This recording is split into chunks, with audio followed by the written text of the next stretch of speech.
a powder that could shatter empires? The year is 1839, and the Pearl River Delta shimmers in the humid haze of a southern China summer. Junks and sampans rock gently in the water, their sails patched with years of labor. But beneath this tranquil scene lies a sickness, not of the body alone, but of an entire civilization. Inside the warehouses of Canton, wooden chests crack open to reveal a substance the color of ash-brown earth, opium. Pressed into sticky bricks, it gives off a pungent, resinous smell. By itself, it is harmless to the eye. But once lit, once inhaled, it carries the strength to enslave minds, to wither bodies, and to corrode the foundations of empires. You stand among the teeming crowd at Canton's riverfront. A Chinese clerk haggles with British traders, their wigs powdered white, though sweat drips down their collars in the subtropical heat. Behind them, Indian sailors unload chest after chest from the ships of the British East India Company, each crate stamped with the insignia of a crown. The clerk's face is drawn. He knows this cargo will spread like fire through villages and cities, yet he cannot resist. The silver paid in exchange flows like water into imperial coffers. This is the opening act of what would become one of history's most brutal collisions, the Opium Wars, where a drug trade engineered for profit would drown empires in addiction and blood. The empire of silver and smoke. For centuries, China had been the world's economic center. From porcelain to silk to tea, its goods commanded staggering prices in Europe. The Qing dynasty, proud and aloof, demanded payment only in silver bullion. And so, silver poured eastward in vast quantities, leaving Britain desperate to correct the imbalance. The solution came not from London, but from the fertile plains of Bengal, where Britain's colonial grip had seized India. Here, British officials forced farmers to cultivate opium poppies, bright with scarlet petals and swollen seed pods. Once harvested and processed into hardened bricks, the opium was smuggled into China. By the 1820s, the trade had become an unstoppable tide. Opium dens began to sprout in every Chinese city. Inside, men reclined on bamboo beds, eyes half closed, pipes glowing faintly as the acrid smoke filled the air. The substance promised euphoria but delivered decay, emaciated bodies, trembling hands, minds fogged in stupor. Families sold heirlooms to feed addiction. Soldiers deserted their posts for the comfort of the pipe. The empire's vigor, once legendary, began to rot from within. The Celestial Empire awakens. The Qing Emperor Daoguang, presiding from the Forbidden City in Beijing, grew increasingly alarmed. Reports arrived daily. Corruption among officials, desertion in the garrisons, peasants wasting away. Silver reserves drained at terrifying speed, replaced by worthless opium. By the late 1830s, millions of Chinese were addicted. And so, in 1839, the emperor acted. He appointed Lin Zexu, a scholar official of incorruptible reputation, as imperial commissioner. Lin's mission was simple, yet monumental: eradicate opium. Imagine him arriving at Canton, a tall figure robed in dark silk embroidered with cranes, his hat crowned with the red coral button of a high mandarin. His eyes are sharp, his presence commanding. He does not bow to foreign merchants. He lectures them, citing morality, law, and heaven itself. By what right, he asks, do you poison my people for profit? When the traders refuse, Lin responds with action. In a bold move, he blockades the foreign factories, cutting off supplies. Chests of opium are seized, over 20,000 of them, each chest weighing 140 pounds. For weeks, workers under Lin's orders labor by the shores of Humen. Chest after chest is smashed, its dark contents poured into ditches lined with lime and salt water, dissolving into a bitter sludge. The sea itself turns foul with the acrid scent of destruction. It is a moment of defiance, a declaration that China will not bend to foreign greed. But in Britain, this act is seen not as justice, but as an insult. The spark of war. Across the seas in London, the halls of Parliament echo with fury. Merchants and investors cry out, their cargo destroyed, their profits annihilated. Some members denounce the trade as immoral, yet others argue with cold logic. Britain's wealth, even its naval might, depends on the revenue of opium. The decision is made. If China will not yield to commerce, it will be forced open at the point of a cannon. The greatest navy in the world will sail east to defend what is called, with cruel irony, free trade. The stage is set for war. You stand on the docks of Canton in late 1839. The humid air is thick with unease. Rumors swirl of British gunboats approaching, their black iron hulls bristling with cannons that can tear through city walls. Chinese soldiers, armed with spears and matchlock muskets, drill nervously along the shore. In tea-houses, whispers spread. Could the Celestial Empire, with its millions of subjects, truly be threatened by a few barbarian ships? The water laps against the stones, calm for now. But beyond the horizon, sails are rising. The first Opium War is about to begin. The dragon meets the ironclad lion. The year is 1840. The summer sun beats down upon the South China Sea, its waters glittering like sheets of glass. But in the distance, dark silhouettes emerge on the horizon, not junks or sampans, but sleek, towering vessels of oak and iron. These are the warships of the Royal Navy, dispatched from the far ends of the earth to force open the gates of China. You stand at the ramparts of a fort along the Pearl River. Chinese soldiers in quilted armor and red-tasseled helmets squint into the glare. The distant hum of drums and gongs rises as the fleet comes into view. The frigates HMS Volage, HMS Hyacinth, and others, their decks bristling with cannons polished black as obsidian. Each broadside could hurl iron balls weighing 32 pounds, enough to shatter stone walls. This is not merely a clash of arms, it is the collision of two worlds. On one side, the Qing dynasty, rooted in centuries of Confucian order, proud of its millions of subjects, yet militarily stagnant. On the other, industrial Britain, a rising empire powered by steam, commerce, and ruthless ambition. The first shot? The opening clash comes at Chuenpi, near the mouth of the Pearl River. Chinese junks, their sails patched and painted with glaring eyes, line up to block the passage. Their cannons, cast in bronze centuries earlier, are heavy and unwieldy. The gunners light their slow fuses, smoke curling skyward.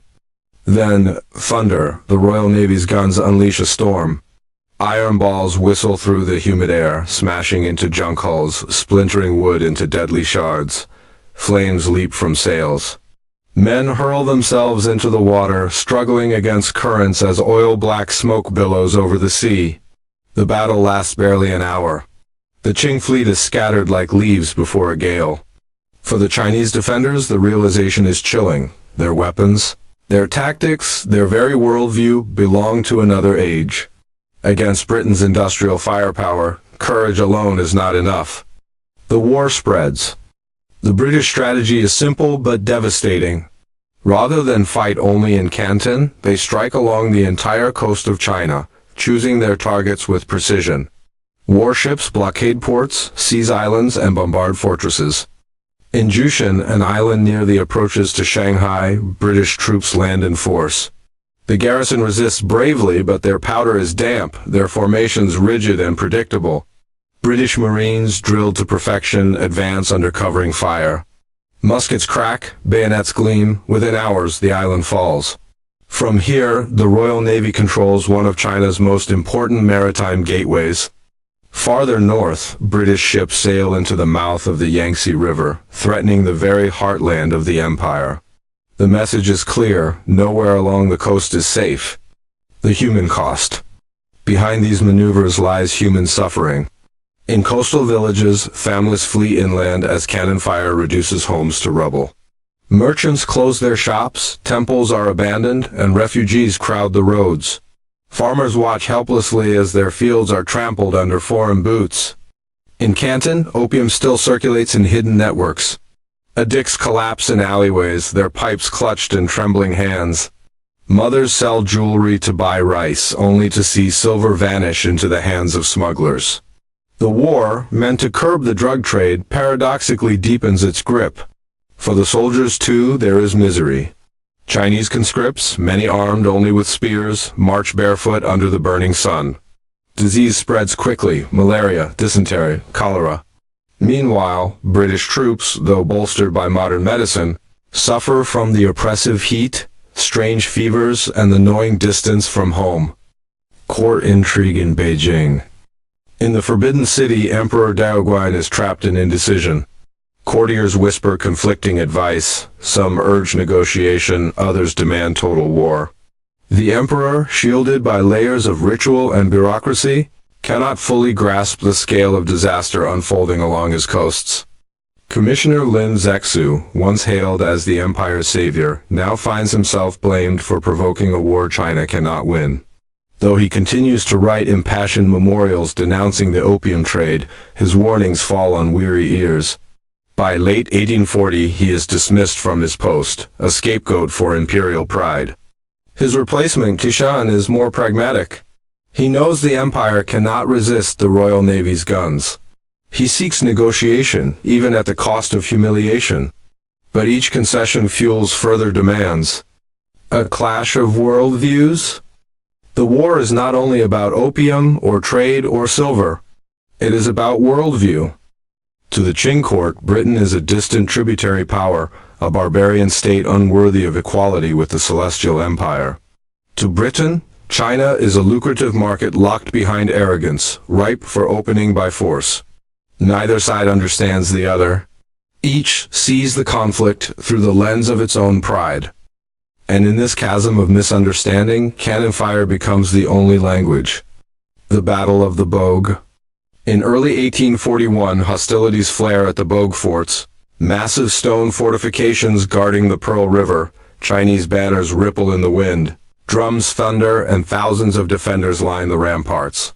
They believe the walls, thick and ancient, will hold. The Royal Navy advances in formation. The first salvo strikes. Cannonballs punch holes in the masonry, sending clouds of dust and stone into the air. British Marines storm ashore, scaling the walls under covering fire. Hand-to-hand combat erupts, spears against bayonets, swords against sabers. The defenders fight valiantly, but the breach widens. Within hours, the forts fall. The Pearl River lies open. The path to Canton itself is clear. You stand on the riverbank as smoke drifts across the water, the ruins of the Bogue fort still smoldering. Refugees stream past, carrying what little they can on their backs. Overhead, a tattered Qing banner droops, half burned by cannon fire. Beyond the river bend, Canton's rooftops glint in the sun. Its people wait, caught between hope and terror, knowing the foreign guns will soon be aimed at their city. And far away in London, merchants count their profits in advance. The war is only beginning. The fall of Canton and the Treaty of Shadows. The smoke of the Bogue fort still lingers over the Pearl River. Ash drifts upon the current, carrying with it the wreckage of a proud empire's defenses. Behind those river bends lies Canton, the great port city, a maze of warehouses, guild halls, temples, and narrow alleys where the scents of tea, spices, and opium mingle in the air. For centuries, it has been China's window to the outside world. Now, it stands exposed to the guns of Britain. You stand upon the city's walls in early 1841. The winter air is cool, but the tension is suffocating. Civilians crowd the streets below, merchants hiding their goods, families packing their belongings, children clinging to their mothers' robes. Soldiers patrol with spears and matchlock muskets, their eyes darting nervously toward the river. From beyond the haze, the faint outlines of British warships wait, silent but menacing. The people whisper, "Will Canton burn?" The siege of Canton. The British fleet anchors just beyond range. Their commanders weigh the city's defenses, bastions of brick and stone, bristling with cannons but old, corroded, poorly aimed. By contrast, the Royal Navy's ships mount weapons of terrifying precision. On the morning of January 7, 1841, thunder erupts. British guns open fire, their shells arcing into the city's outskirts. Walls crack, roofs collapse, and flames spread through wooden houses.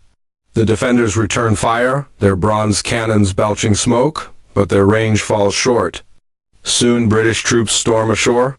Red-coated Marines advance in disciplined lines, muskets gleaming under the gray sky. The Qing defenders charge with cries of desperation, swords flashing, but they are cut down in volleys of musket fire. The clash is brutal, a collision of medieval courage and industrial firepower. By nightfall, Canton's outer defenses lie in ruins. Panic spreads through the city. But then, unexpectedly, the British halt. A fragile negotiation. It is not conquest they seek, but leverage. For the British commanders, the goal is not to occupy vast territories. It is to force China's hand in opening trade. Enter Qishan, the imperial commissioner who replaced Lin Zexu. Unlike his predecessor, he is cautious, pragmatic, and painfully aware of China's military weakness. He reaches out to the British for negotiations. In makeshift tents pitched by the river, the two sides meet.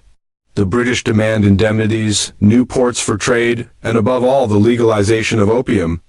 Qishan stalls, offering promises he cannot keep. He knows that if he signs away too much, he risks execution in Beijing for betraying the dynasty. And so the dance of diplomacy begins, volleys of words between bouts of cannon fire. The city breathes in suspense, waiting to see whether it will be spared or destroyed. The death of Commissioner Lin's dream. Far to the north, Lin Zexu receives word of these events in disgrace. Once the empire's most trusted defender, now reduced to an exile, he writes bitterly in his journal. He who cherishes his country should not care for his own life. Yet now, my efforts are undone, my name condemned, and my people suffer still. Lin's vision, a China free of opium, sovereign against foreign corruption, is already slipping into dust. In his fall lies the tragedy of a nation unable to defend itself in the modern age. The war turns north. By mid-1841, talks collapse. Britain, frustrated by Chinese stalling, escalates the war. The fleet sails north, bypassing Canton to strike deeper at the empire's heart. Along the coast, port after port falls. At Amoy, British guns pulverize defenses. At Ningbo, troops march unopposed through deserted streets, the population having fled in terror. The pattern repeats: bombardment, landing, swift collapse. Finally, the British move upon the Yangtze River, the great artery of China. Warships steam upriver, their funnels belching black smoke, a vision of modern industry tearing into an ancient landscape of rice paddies and pagodas. Cities that once stood secure behind high walls tremble before floating fortresses bristling with iron. The road to Nanking. By 1842, the situation is untenable. British forces capture Zhenjiang, a fortress city guarding the approaches to the imperial capital, Nanjing. The fighting is savage, streets littered with corpses, flames rising against the sky. Thousands perish, not only from cannon fire but from suicides of families unwilling to submit. From Nanjing, the path to Beijing lies open. The Qing court faces an unbearable truth. The Celestial Empire, long convinced of its invincibility, is powerless against this foreign foe. The Treaty of Nanking. And so, under the shadow of British guns, peace is forced. On August 29, 1842, aboard the HMS Cornwallis, representatives of Britain and the Qing dynasty signed the Treaty of Nanking. Its terms are devastating. China must pay a massive indemnity in silver. 5 ports are open to British trade: Canton, Xiamen, Fuzhou, Ningbo, and Shanghai. British merchants are granted extraterritorial rights, immune from Chinese law. Most humiliating of all, the island of Hong Kong is ceded to Britain, in perpetuity. Notably absent is the legalization of opium, but this omission is deceptive. With new ports open and imperial control weakened, the trade will only flourish further. The weight of defeat. In Beijing, the news arrives like a funeral bell. The emperor's court, wrapped in silk and ritual, reels in disbelief. How could the barbarians dictate terms to the Middle Kingdom? How could the Son of Heaven himself be forced to surrender territory to a foreign crown? Across the empire, humiliation festers. Officials weep in frustration. Scholars pen bitter poems of national shame. Ordinary people, their lives already ravaged by war and addiction, feel the weight of betrayal. The dynasty has failed them. For Britain, meanwhile, it is a triumph. Merchants return home boasting of fortunes, their ships heavy with tea, silk, and silver. The opium trade, though not yet formally sanctioned, enjoys freer routes than ever before. The lion has forced open the dragon's gate. You stand on the harbor of Hong Kong in 1842 as Union Jacks rise over the rocky hills. British soldiers drill in neat formations, their bugles echoing over the waves. Chinese fishermen watch silently from their sampans, their homeland soil ceded to a foreign empire. The Treaty of Nanking was meant to bring peace, but instead it has planted seeds of deeper resentment, sharper conflict, and even greater suffering. The smoke of the First Opium War has not yet cleared, and already the path to a second Opium War is being laid. The uneasy peace addiction as conquest. The ink on the Treaty of Nanking has barely dried, yet its shadow already stretches across the empire. From the rubble of burned forts and broken cities rises a fragile silence, not peace but exhaustion. You stand on the shore of Hong Kong in 1842, once a barren cluster of rocky islands dotted with fishing villages. It now bristles with British flags and military tents. Engineers map the harbor with precision, merchants erect warehouses. The first colonial governors issue orders in clipped English tones. To Britain, this ceded land is not a barren rock, but a jewel, a gateway to the riches of China. For the Chinese who watch from their boats, it is a wound. A piece of the Middle Kingdom, carved away forever.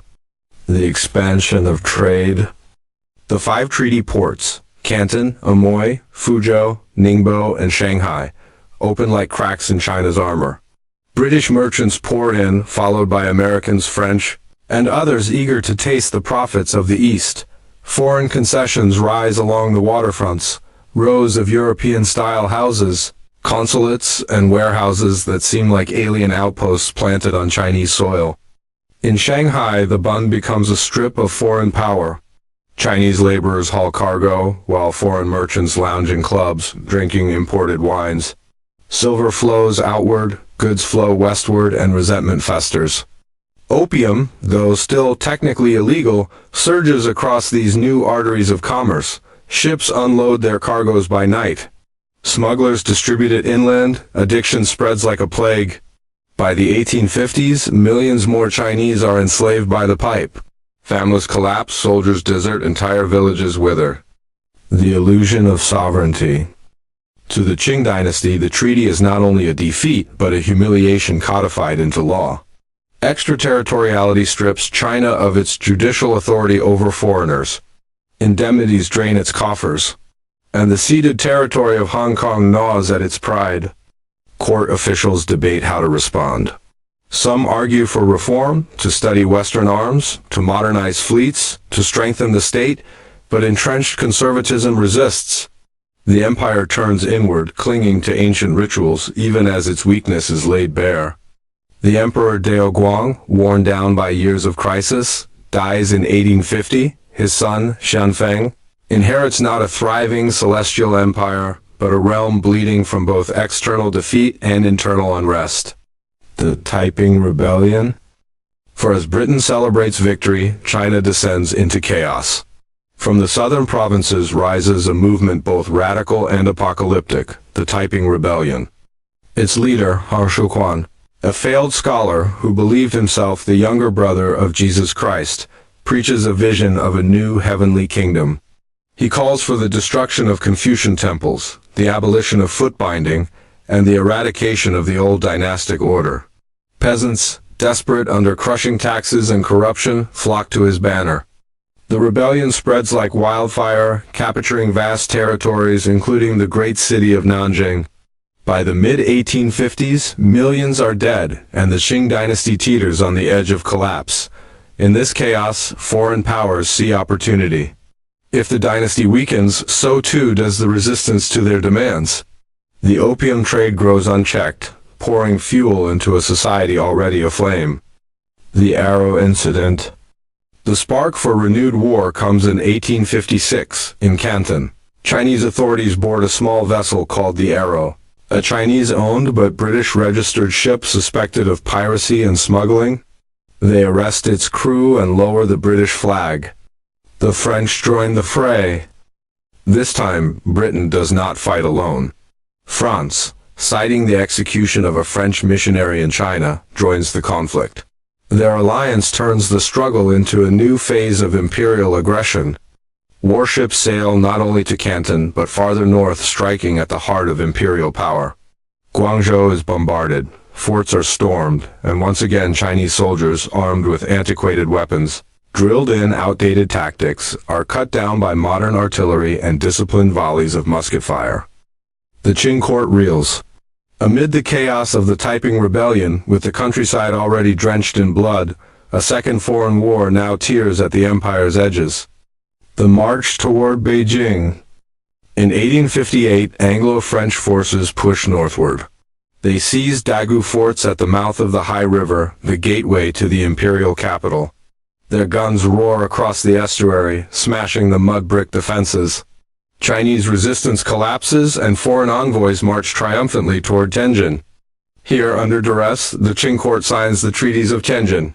The terms are even harsher than before: more treaty ports, legalization of the opium trade, freedom for foreign missionaries to travel the interior, and the establishment of permanent embassies in Beijing itself. For the first time, the Celestial Empire is forced to accept foreign legations within its sacred capital, a humiliation unthinkable in centuries past. But even this is not the end. You stand on the ramparts of Beijing in 1860, the summer air is heavy with dust and heat. Far in the distance, black smoke rises. The Anglo-French forces are advancing again, determined to enforce the treaties with cannon and fire. Inside the Forbidden City, Emperor Xianfeng trembles with rage and despair. His empire is cracking, his armies are broken, and the barbarians are marching toward the gates of the Son of Heaven himself. The Second Opium War is about to reach its devastating climax. The burning of the Summer Palace.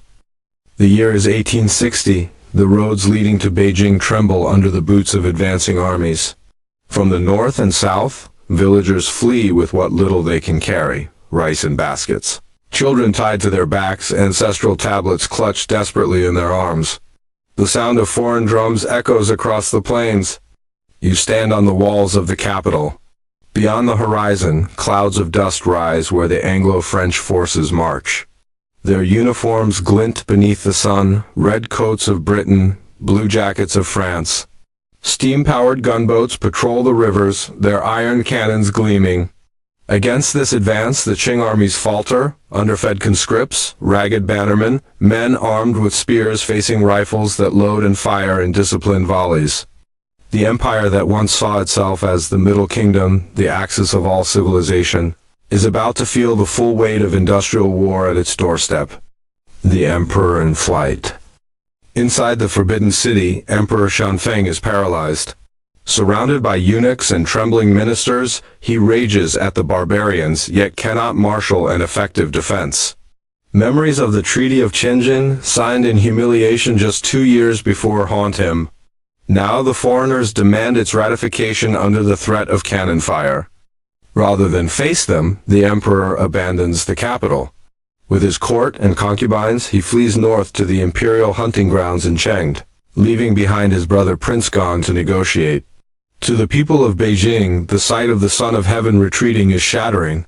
The dynasty's divine aura of invincibility crumbles into dust. The march on Beijing. The Anglo-French armies advance steadily. They defeat Qing forces at the Battle of Palikao, where disciplined infantry and heavy artillery scatter Chinese cavalry and bannermen. The clash is merciless. Cannonballs tear through horse and rider alike. Musket fire shreds through silk armor. When the smoke clears, the road to Beijing lies open. Refugees flood the city gates, spreading tailies of foreign weapons that spit fire, of bayonets that pierce through shields like paper. Panic grips the capital. Shops are shuttered, streets deserted. The once proud metropolis quivers like prey before the predator. The capture of prisoners. As negotiations drag on, a tragic episode deepens the crisis. Qing soldiers capture a delegation of British and French envoys, along with guards and journalists, sent under a flag of truce. They are imprisoned, tortured, and many die in captivity. For the foreign commanders, this act seals their resolve. Beijing must be punished, not merely coerced. Retribution will come not through diplomacy but through fire. The Summer Palace. to strike at China's heart. The British commander Lord Elgin chooses not to bombard the Forbidden City, fearing the destruction of the emperor's throne might unravel governance entirely. Instead, he selects another target, the Yuan, the old summer palace. Imagine the scene as soldiers approach it in October 1860. The palace sprawls over hundreds of acres, a labyrinth of gardens, pavilions and lakes. Willow trees bow over marble bridges. Libraries house countless scrolls of poetry and philosophy. Halls glitter with jade, porcelain, gold, and priceless relics collected over centuries. It is, in the eyes of many, the pinnacle of Chinese art and culture. When the Anglo-French troops enter, all turn swiftly to plunder. Soldiers seize silks, jewels, ivory carvings, even clocks and musical instruments. Crates are packed, loot carted away. What cannot be carried is destroyed. And then the order comes, burn it. Flames leap into the autumn sky. Roofs collapse in showers of sparks. Paintings and scrolls curl into ash. The scent of burning lacquer and cedar fills the air. By nightfall, the old summer palace is a sea of fire. For days the ruins smolder, leaving only blackened stone and charred beams where once stood the empire's most resplendent jewel. You stand among the ruins, the smoke stinging your eyes, the crackle of fire in your ears. Around you, priceless treasures of centuries vanish in moments. The destruction is not only of buildings, but of memory, pride, and spirit. The Treaty of Beijing? With the palace in ashes, the Qing court has no choice but to submit. Prince Gong, weary and humiliated, signs the Treaty of Beijing in late 1860. Its terms cut deeper than ever before. Britain and France gain permanent embassies in Beijing. More ports are open to foreign trade. Missionaries are granted the right to travel and preach freely across China.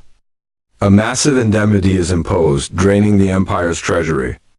The Kowloon Peninsula opposite Hong Kong is ceded to Britain. Most faithful of all, the opium trade is officially legalized. What Lin Zexu once fought to destroy has now been sanctified by law. The consequences of defeat. The humiliation is total. The emperor, still entrenched, never returns to Beijing. Broken in spirit, he dies the following year at just 30 years old. His young son, the Tongzi Emperor, inherits a throne burdened with debt, foreign interference, and rebellion. For the Chinese people, the burning of the Summer Palace becomes a symbol of their dynasty's weakness and the barbarity of foreign invaders. For Britain and France, it is a triumph, another chapter in the expansion of empire, justified in their eyes as the cost of civilizing the East. But beneath the veneer of victory, a darker truth festers. The war was fought not for noble principles, but for profit, for the right to sell poison to a people who had begged for mercy. You walk through the blackened ruins of the Summer Palace. The once mirrored lakes reflect only smoke.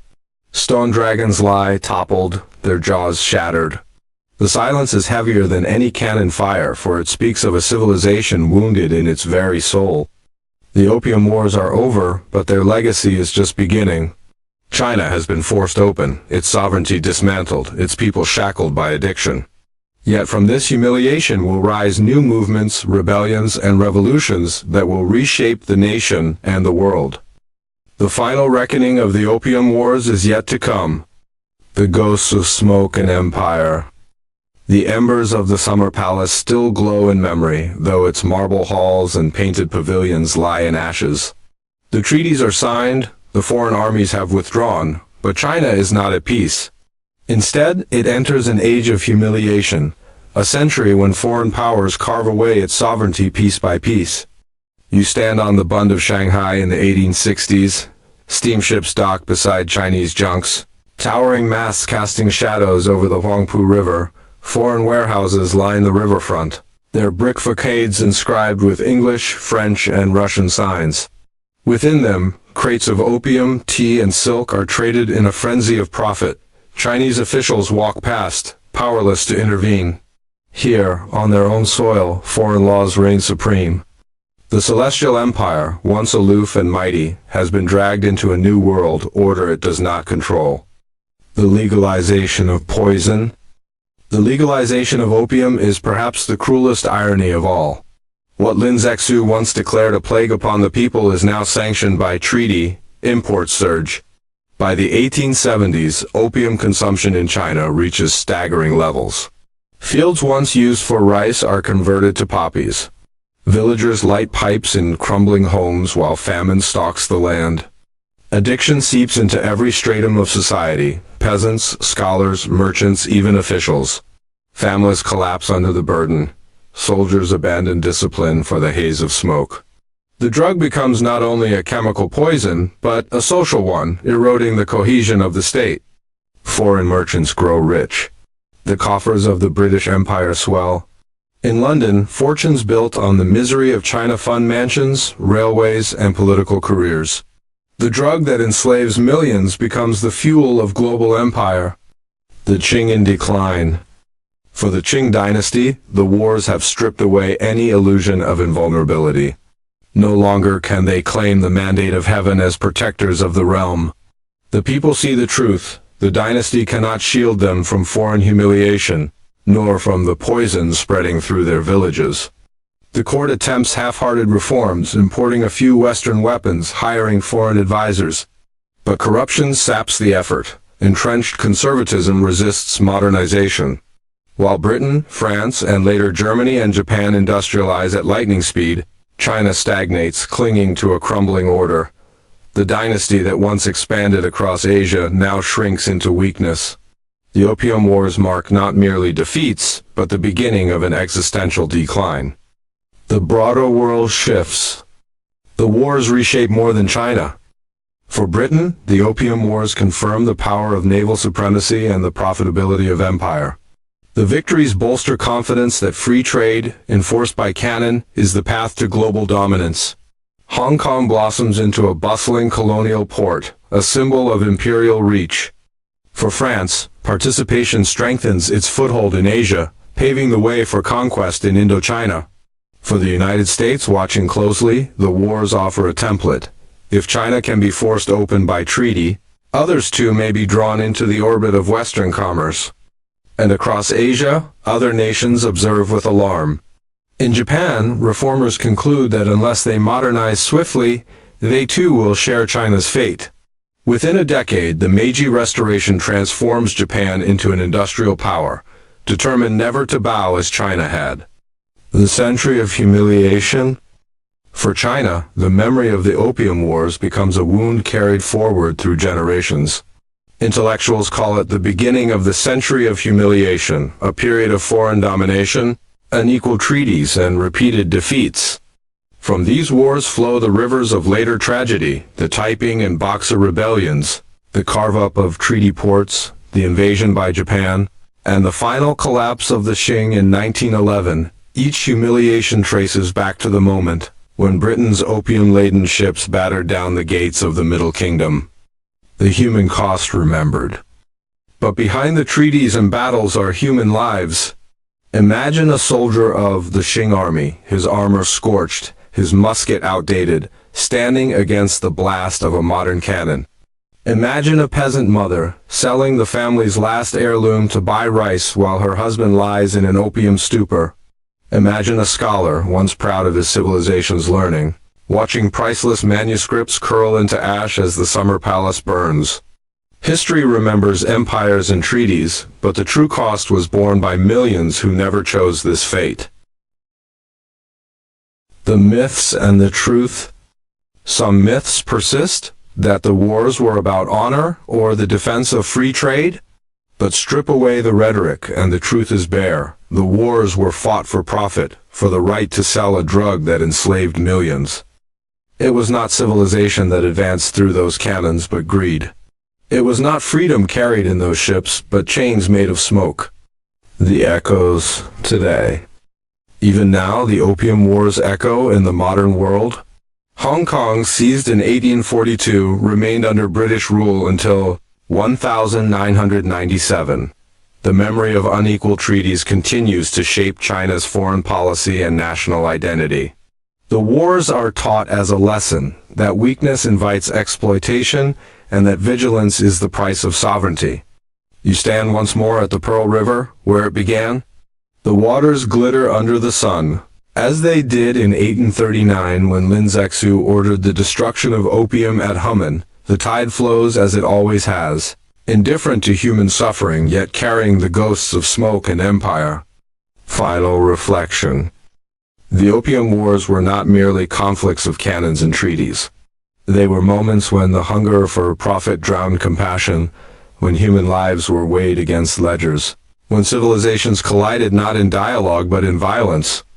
From the ashes of the summer palace to the crowded opium dens, the wars left scars deeper than walls or treaties. They altered the balance of power, shattered illusions of invincibility, and forced China into a century of struggle. And yet, in remembering them, we confront not only the tragedy of the past, but the question of the present. What happens when the pursuit of profit overrides the value of human dignity? The story of the Opium Wars is not only China's story. It is a warning written in smoke across the skies of history.